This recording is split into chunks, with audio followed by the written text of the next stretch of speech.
دو دوست جن میں بہت پیار اور الفت تھی۔ پیار اس قدر تھا کہ دونوں کی کوئی بھی بات ایک دوسرے سے پوشیدہ نہ تھی۔ ایک دوست کی کیفیت اور پوزیشن یہ تھی کہ وہ اپنے ہاتھ کو آگ کے اندر ڈال دیتا تو آگ اس کے ہاتھ پر اثر نہ کرتی۔ دوست نے پوچھا، یہ تو بتا، تو آگ کے اندر جلتے ہوئے انگاروں میں ہاتھ ڈال لیتا ہے لیکن آگ تیرے ہاتھ پر اثر کیوں نہیں کرتی؟ وجہ کیا ہے؟ دوست نے کہا کہ بڑی طویل داستان ہے، پھر کبھی سنائیں گے۔ دوست نے کہا کہ نہیں، یہ کیا دوستی ہے؟ دوست بھی بناتا ہے اور راز بھی چھپاتا ہے۔ دوست تو وہ نہیں ہوتا جس سے راز چھپتے ہیں، دوست تو وہ ہوتا ہے جو راز نہیں چھپاتا۔ بتا کیا بات ہے؟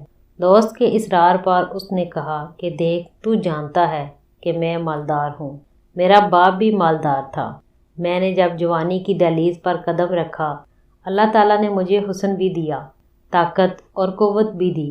تو پھر ہوا یوں کہ ایک رات میں گرمی کے موسم میں اپنے بالا خانے پر ٹہلنے کے لیے رات کو گیا تھا، تو میں نے کیا دیکھا کہ میرے سامنے والے گھر کے بالا خانے پر ایک خوبصورت لڑکی ٹہل رہی تھی۔ اس کا چہرہ چاند میں ایسا چمکتا نظر آیا کہ میں دل دے بیٹھا، مجھے اس سے پیار ہو گیا۔ میں نے اس سے کہا کہ اے لڑکی، میں تیرے قدموں میں دولت کا انبار لگا دوں گا، بس میں جو چاہتا ہوں وہ تو کر لے۔ لڑکی نے میری ایک نہ سنی۔ دن گزرتے گئے، رات گزرتی گئی، زندگی تمام ہوتی گئی، حالانکہ یہ ہوا کہ میں نے کوئی دن کسر نہ چھوڑی، کوئی رات کسر نہ چھوڑی۔ ملنے کی کوشش کرتا رہا، دولت کی لالچ دیتا، مال کی لالچ دیتا، ہر چیز کی میں نے لالچ دی، لیکن وہ لڑکی ٹس سے مس نہ ہوئی۔ اس نے میری ایک نہ سنی۔ چند دنوں کے بعد اس کی غریب گھرانے میں شادی ہو گئی، اس کے 3 بچے ہو گئے۔ ایک وقت ایسا آیا کہ ہمارے علاقے میں قید سالی چھا گئی۔ میرے والد نے مجھ سے کہا کہ بیٹے، اس وقت غریب بھوکے مر رہے ہیں، تو اناج اور کھانے پینے کی چیزیں غریبوں میں تقسیم کر۔ میں بیٹھا ہوا تھا اور لوگوں کو کھانے پینے کی چیزیں تقسیم کر رہا تھا۔ ایسے میں نے دیکھا کہ جسے میں چاہتا تھا وہ لڑکی بھی قطار میں کھڑی تھی۔ میں نے اپنے نوکروں کو کہا کہ تم لوگوں کو نپٹا لو، میں ابھی آتا ہوں۔ میں نے اشارہ کر کے اس لڑکی کو اپنے پاس بلایا اور پوچھا کہ اے لڑکی، تو کیوں آئی ہے؟ اس نے کہا کہ اے نوجوان، میں 3 بچوں کی ماں ہوں، ان کی بھوک دیکھ نہیں سکتی، میرے بچے بلک رہے ہیں۔ تجھے معلوم ہے کہ ہر غریب اور مزدور امیروں کے دروازے پر بھیک مانگ رہا ہے، میرے بچوں کا تڑپنا مجھ سے دیکھا نہیں گیا، میں تیرے دروازے پر آ گئی ہوں، خدا را میری کچھ مدد کر دے۔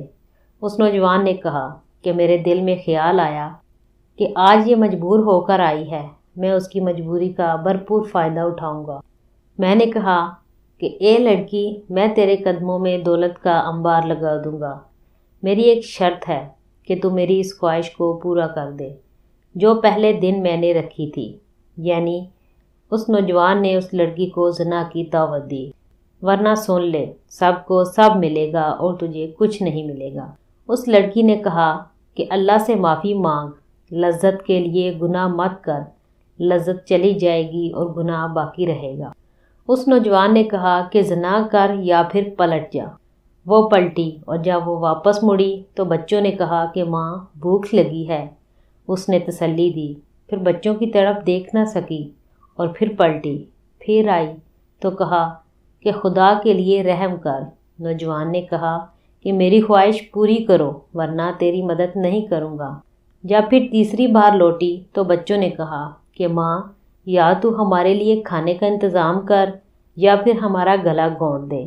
پھر اس نے سوچا کہ چلی جاتی ہوں، زنا کر لیتی ہوں، پھر خدا سے معافی مانگ لوں گی، بچوں کی جان تو بچ جائے گی۔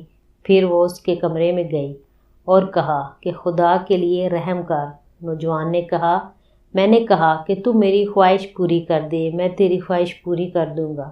جب لڑکی کے منہ سے نکلنے لگا کہ میں تیار ہوں تو اس کے دل کے اندر خوف خدا پیدا ہو جاتا ہے اور اس کے ذہن میں خیال آتا ہے کہ رسول اللہ صلی اللہ علیہ وآلہ وسلم نے فرمایا کہ جو اللہ کے ڈر سے گناہ چھوڑ دے، اللہ تعالیٰ اس کو ایسی جگہ سے روزی دیتا ہے جس کا اس کے وہم و گمان میں بھی نہیں ہوتا۔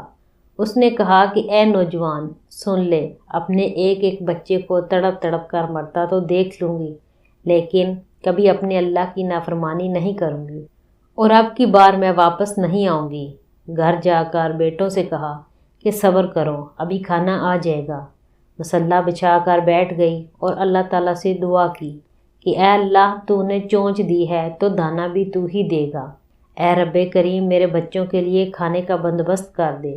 ابھی جملے مکمل نہیں ہوئے تھے کہ دروازے پر دستک ہوئی۔ وہ نوجوان دروازے پر کھڑا تھا، ساتھ اس کے نوکر بھی تھے۔ لڑکی نے گرج کر پوچھا کہ اب کیوں آیا ہے؟ اس نوجوان نے کہا کہ مجھے معاف کر دے۔ جب تو غریب ہو کر اللہ سے اتنا ڈرتی ہے تو مجھے مالدار ہو کر اللہ تعالیٰ سے کتنا ڈرنا چاہیے۔ اب میرا دل بدل چکا ہے۔ اب تو کیا، میں کسی عورت کو بری نظر سے نہیں دیکھوں گا۔ میری بہن لے اور میری طرف سے یہ تحفہ قبول کر لے۔ آج کے بعد میں تجھے بہن کہتا ہوں۔